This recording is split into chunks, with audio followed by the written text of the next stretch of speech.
of day-to-day survival away from home. I'm from Northern California, and so it was really a dark chapter of my life. Jenny, we are sorry for your loss, and we just appreciate you sharing your story with us and with the public. I can imagine what those years must have been like, what that phone call must have been like. It sounds like there were a lot of courageous people throughout the journey, though. You mentioned the Good Samaritan who helped along the way.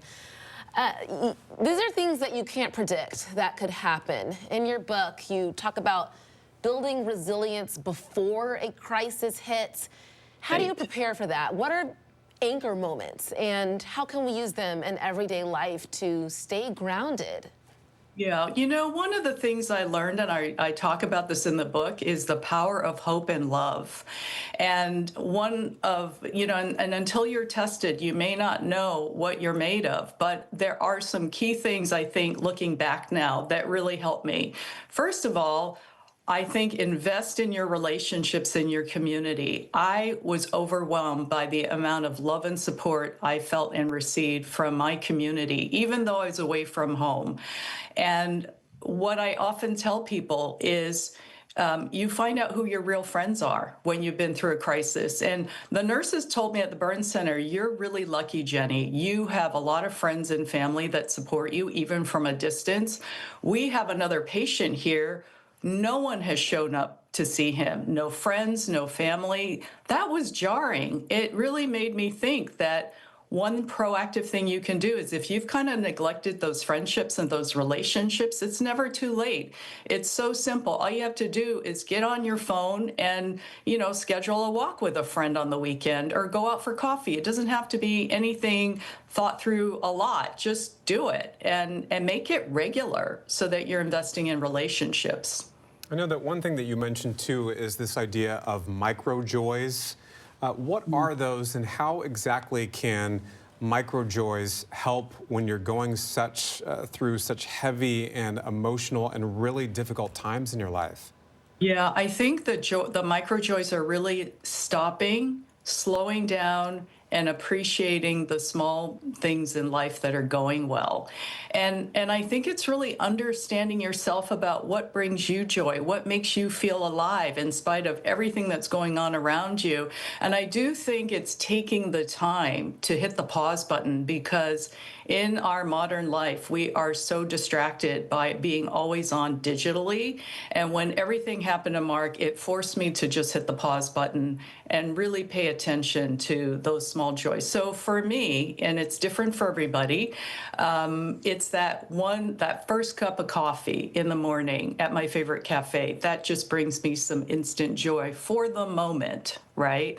Other things can include nature. For me, nature was really important, being able to see flowers and gardens and trees.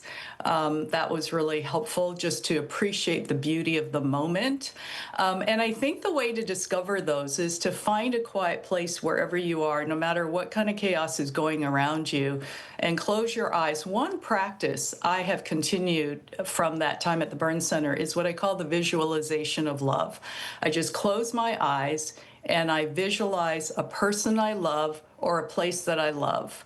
A person could be, like in my case, it was my kids when they were really young, running through a field of mustard flowers near our home, giggling. Another one is a place, right? Lake Tahoe was a favorite family destination for us. We're avid skiers and hikers, and that turquoise blue lake, when I see that, I just instantly relax and I think, what do I see? I visualize it. What do I feel? What do I hear? What do I smell?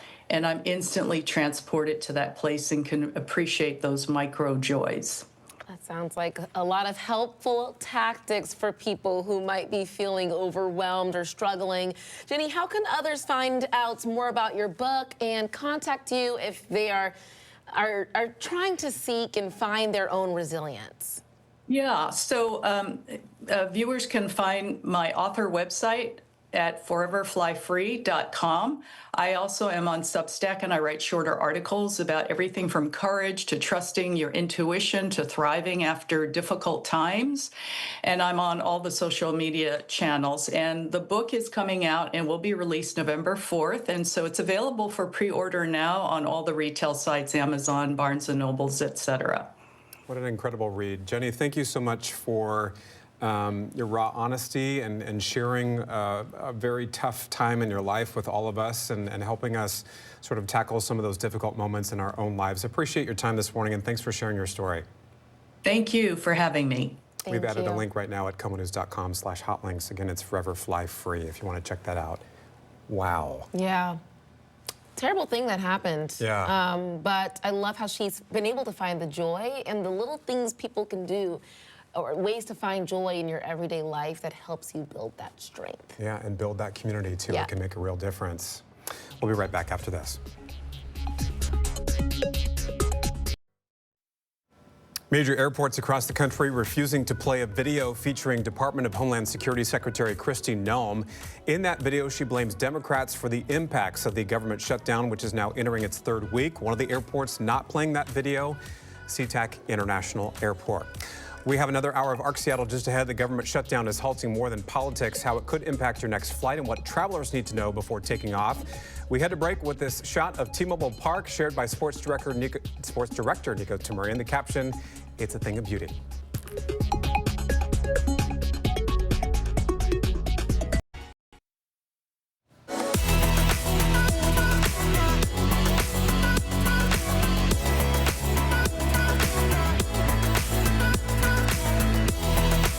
Welcome to ARC Seattle on this Wednesday. It's October 15th. Glad you're with us. I'm Steve McCarran. And I'm Tyra Majors. We begin with the hottest topics on our feeds right now. The Mariners and their fans are bringing the energy today. It's Game 3 of the ALCS, and we're bringing you into the conversation, asking what you're doing to cheer on our local team. I love those mustaches. Plus, the latest details from a bomb scare at a local hospital. We dive into the response from the bomb squad on the Washington State Patrol. And Seattle is testing out a new method as part of the city's crackdown on solicitation. We'll share how officers plan to alert people they believe are participating in prostitution. Tonight, the Mariners' magical playoff run returns to T-Mobile Park for Game 3 of the ALCS against the Toronto Blue Jays. The M's already hold a commanding 2-0 lead in the best-of-7 series, and today they could move within one of the first World Series appearance in franchise history.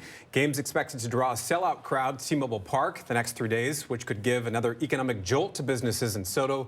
They're already reaping the reward of the Mariners' success.